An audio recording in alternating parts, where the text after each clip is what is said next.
Dans un monde où les discours changent plus vite que les lois, où la vérité se camoufle dans les stratégies, les silences et les promesses, il faut plus qu'un simple regard, il faut un œil. Bienvenue sur l'œil politique.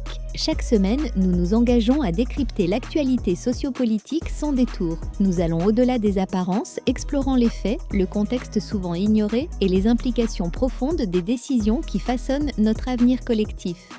Notre objectif est de vous offrir une analyse incisive fondée sur la rigueur et la clarté. Ici, la politique n'a plus de masque. Chaque élément révélé vise à éclairer ce que les mots n'affirment pas, pour une compréhension plus juste et plus complète.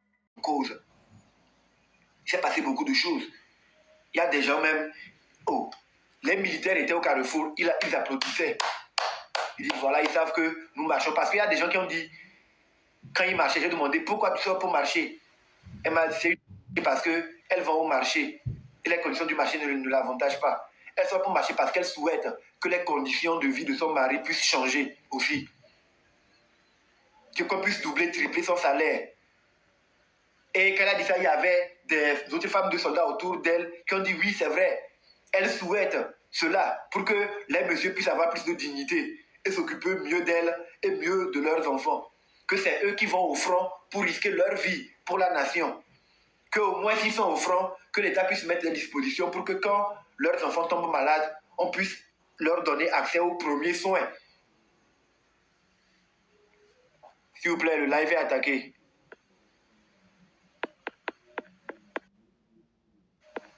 S'il vous plaît, le live est attaqué. Je vous demanderai d'aider à sécuriser. Partagez aussi.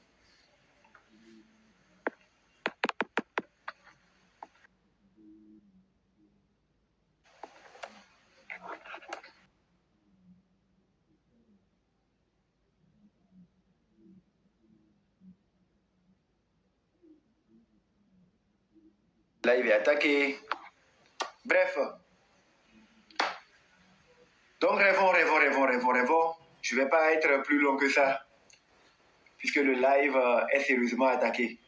Je crois que j'ai expliqué en long et en large mon rêve. Ce qui s'est passé par la suite, je ne peux pas vous le dire maintenant. Le live prendra fin dans 5 minutes. Nous avons détecté une inactivité pendant le live. Quelle inactivité?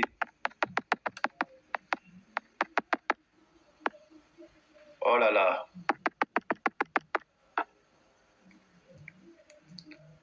Donc c'était un peu ça mon rêve. Et j'ai vu tous les leaders. Ce qui était encore plus incroyable, comme je vous parlais des femmes des militaires. Elles ont dit oui, elles veulent cela. Oh, je comprends. D'accord. Bref, elles ont dit ce qu'elles avaient à dire. Et pendant qu'elles le disaient, elles étaient contentes et tout. Qu'est-ce qui s'est passé? J'ai vu dans mon rêve Madame Yakadé sortir. Elle marchait. Et il y avait beaucoup de personnes aussi derrière elle. Beaucoup de personnes sortir derrière elle. Je les voyais. Ah! Donc partout, les leaders étaient sortis. Les jeunes se sont organisés. Il n'y avait pas de point de départ. Il y avait plusieurs points de départ en même temps. Il n'y avait pas de point de chute. Il y avait plusieurs points de chute. Oh, j'ai vu même des soldats retraités qui étaient contre leur situation, qui voulaient voir leur situation s'améliorer, sortir, faire leur 100 pas, leur footing, être dans des colonnes parce qu'ils souhaitaient voir le Togo changer, leurs conditions de vie évoluer. Et ils voyaient ça. Mais pourquoi nous souffrons tant? À cause de quoi? À cause de qui nous souffrons tant? C'est pas bien, hein? C'est pas bien, alors que nous sommes tous des Togolais, le pays est riche. Les gens marchaient comme ça. J'ai vu les femmes des médecins, des enseignants. J'ai vu quelques jeunes enfants, adolescents, peut-être quelques lycéens, hein, et des jeunes étudiants. Des étudiants en droit, des étudiants en médecine, à la FASEG. Des étudiants, parce qu'ils savent que c'est leur avenir. Ils se disent que, mais on sort marcher parce qu'on sait qu'il y a possibilité qu'on puisse nous donner des primes mensuellement pour encourager l'éducation et parce qu'on le mérite. Nous sommes déjà des têtes pour le pays, pour encourager le fait que les têtes ne fuient pas mais restent. On investit déjà en eux, on leur donne de meilleurs accès pour qu'ils puissent être bien formés. Parce qu'après, ils vont servir. Le Togo est petit, mais en même temps, c'est grand. Le Togo est un petit pays, mais un immense chantier. Dans mon rêve, j'ai vu des gens marcher parce qu'ils ont de la famille à l'extérieur. Ils veulent que leurs proches puissent rentrer sans être inquiétés. Que tous les Togolais intelligents rentrent pour qu'on puisse construire le pays ensemble. J'ai dit, waouh, mais c'est quel rêve ça? Et quand le rêve allait, je me suis réveillé. J'ai dit, non, je ne veux pas aller plus loin que ça. Je ne veux pas aller plus loin que ça. Il faut que je puisse me lever pour essayer de faire déjà l'effort de raconter ce rêve-là pour voir si des gens n'ont pas eu le même rêve que moi. Et si les gens ont eu le même rêve que moi, et si on essayait de marcher juste pour voir si on peut réaliser ce rêve. Ben dis non, si je viens dire ça publiquement, les gens peuvent penser que je veux appeler à une marche. Je dis non, moi je ne suis pas dedans. Donc je ne peux pas me permettre de venir pour essayer de dire non, sortez, on va marcher. Non. Qu'est-ce que j'ai décidé de faire? J'ai décidé juste de vous raconter mon rêve. Je vous raconte mon rêve simplement. Mais ce qui est sûr, le samedi, comme je vous dis, je souffre énormément. J'ai été torturé. Je vous ai montré l'image de mon pied. Ça me fait très, très, très mal. Et je suis en mode de rééducation.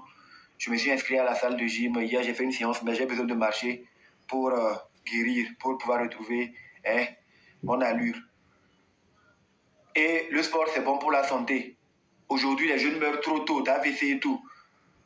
Le gouvernement même a demandé aux jeunes de faire le sport. Donc, il faut que moi, je puisse faire mon sport. Je sortirai marcher. Mais je ne vais pas vous mentir que j'ai peur. Pourquoi j'ai peur? J'ai peur parce que quand on m'a arrêté, on m'a torturé, on m'a dit partout je dois surveiller mes arrières. Sinon, on va venir me reprendre. Que si j'ose dire qu'on m'a torturé, on va me reprendre, on va me faire pire et rien ne se passera. Donc ça fait que j'ai très peur, sans vous mentir. Donc je sortirai pour faire mes 100 pas. Maintenant, s'il y a d'autres Togolais qui veulent peut-être essayer de voir ce qui va se passer, si je vais me faire être arrêté ou pas, ils n'ont qu'à... Je ne les empêche pas de pouvoir essayer de sortir au bord de la route, voir si ils peuvent observer quelque chose. Voilà. S'ils me voient marcher de loin et je m'éloigne, ils veulent se rapprocher pour voir, bon, est-ce que je serai... Ils peuvent suivre le trajet pour voir. Mais moi, je n'ai appelé personne. Je dis ce que je ferai. Mais je dis que j'ai peur. J'ai peur que un mal m'arrive. Mais je sais que s'il y a beaucoup de personnes qui sortent comme dans mon rêve et tout, on ne peut jamais arrêter toutes ces personnes-là. Surtout s'il y a des leaders qui annoncent qu'ils sortent marcher et que des jeunes aussi annoncent cela comme dans le rêve et tout. On ne peut arrêter personne. C'est ce que je me disais dans le rêve. Donc j'ai dit non, mais si je me réveille et je dis ça publiquement, les gens peuvent interpréter ça autrement. Donc je ne peux pas parler de ça dans la réalité. Mais je sortirai pour marcher. Mais j'ai peur. Donc il y a des gens qui veulent nous donner de la force. On ne dira pas non. La force en guettant nous derrière pour savoir que rien ne se passe. Mais s'il y a des gens qui sont derrière, qui regardent derrière, qui disent que oh bona, je peux me mettre à courir, oui. Après on va pas torturer, oui. Voilà. Ou s'il y a des gens qui sont devant, moi je regarde à gauche, ils arrivent, non, bona, je peux savoir. Mais s'il y a beaucoup de personnes autour, et ils disent oh bona, je ne vais pas fuir parce que c'est qu'il y a beaucoup de personnes autour. On ne peut pas nous tous nous arrêter. Donc, moi, je dois faire mes 100 pas pour ma rééducation. Et parce que je suis victime de torture, je ne suis pas d'accord envers l'impunité de mon pays. Je suis victime de la mauvaise gouvernance. Je sors marcher. Je sors marcher pour cela. Je sors marcher parce que je veux de meilleurs hôpitaux pour mon pays. Je sors marcher parce que je veux un pays de droit. Je sors marcher parce que je veux voir mes marchés où nos mamans vont vendre être vraiment développés. Qu'elles paient moins de taxes, qu'elles puissent avoir accès à du crédit facilité. Que celles qui ont vu leur marchandises ou leur économie s'effondrer après les incendies des différents marchés puissent être remis sur pied. Je sors marcher parce que je veux voir les ressources du pays être équitablement réparties de sorte que les enseignants, les médecins, les militaires, les fonctionnaires puissent voir leur train de vie évoluer. Je sortirai marcher pour cela. Donc c'est le 30 août. Moi, je vais le faire. Le 30 août. Le 30 août. Mais dans le rêve, la partie que j'aimais, c'est quand les gens sont sortis nombreux. Et il y a un monsieur là. Et il disait que lui, il était le plus fort de tout le petit village. Et quand il a vu comment les gens sont sortis et tout, et on demandait aux gens pourquoi ils sont sortis, les gens disaient le pourquoi. Il a eu honte. Il a eu honte, il a fui. Ce qui s'est passé jusqu'à... Il a fui, bon, le monsieur là. Il a été mauvais pour les gens dans le village là-bas, si je me réfère à mon rêve. Bon. On dirait qu'une partie de la tribune de Madame Nyakade m'a suivi pour venir influencer mon rêve. Bref. Parlons de la brave Madame Nyakade, justement. C'est sur ce point que je vais conclure mon live. J'ai vu sa sortie en vidéo. Une sortie remarquable. Partagez le live, tapotez l'écran pour sécuriser, s'il vous plaît. Une sortie magistrale, une sortie pleine de courage.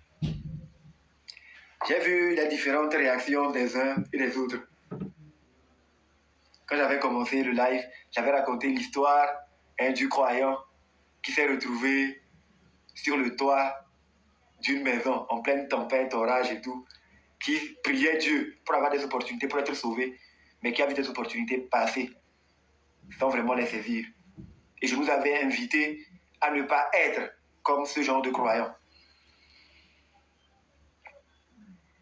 D'abord, en tant que croyants, nous devons apprendre à être tolérants et à avoir l'esprit du discernement. Les chrétiens, je pense que dans le Notre Père, ils disent « Pardonne-nous nos offenses, comme nous pardonnons aussi à ceux qui nous ont offensés, mais ne nous soumets pas à la tentation. » Comme je le dis, nous tous, nous ne sommes pas des saints. Nous tous, nous avons des parts de péché. Mais quand il s'agit des autres, nous aimons les traiter avec la plus grande sévérité, comme si nous étions à leur place, nous aurions peut-être pu agir autrement. C'est vrai. Même si nous pensons que nous aurions agi autrement, l'humilité en tant que croyants devait nous emmener à faire preuve de tolérance. Je pense que c'est les mêmes préceptes pour toutes les religions, que ce soit la religion musulmane et tout. On nous apprend à être tolérants, l'acceptation de l'autre, à faire preuve d'humilité. Je crois bien. Je parle de l'aspect spirituel parce que je vais donner d'abord un exemple. Si il y a quelqu'un, c'est un exemple que je donne, mais c'est pour donner une image. On estime que la personne appartient à un clan où on mange la chair humaine. La personne à un moment se dit « Non, je ne veux plus manger la chair humaine ». La personne vient à l'église ou va à la mosquée pour dire « Elle vient pour repentance, elle ne veut plus faire partie de ceux qui mangent la chair humaine. Elle veut être libérée, elle veut faire du bien ». En tant que chrétien, en tant que croyant, qu'est-ce que notre foi nous demande de faire? C'est accepter la personne et accepter, travailler avec elle, l'aider à changer ou bien la rejeter disant que non, hier tu as mangé la chair humaine, aujourd'hui pourquoi tu viens à l'église? Quel genre de croyants nous sommes? Quel genre de croyants serions-nous si nous ne sommes pas en mesure d'accepter que ceux qu'on peut-être combattait hier puissent être nos alliés aujourd'hui si ces personnes décident de changer? Je parle d'abord à titre personnel parce que c'est quelque chose que j'ai beaucoup subi quand j'ai commencé les dénonciations. Les gens se permettent de dire pourquoi moi je viens parler, je veux dénoncer, mes parents ont profité d'un système, moi-même je suis né du système, moi-même j'ai grandi, je n'ai pas demandé à naître où je suis né.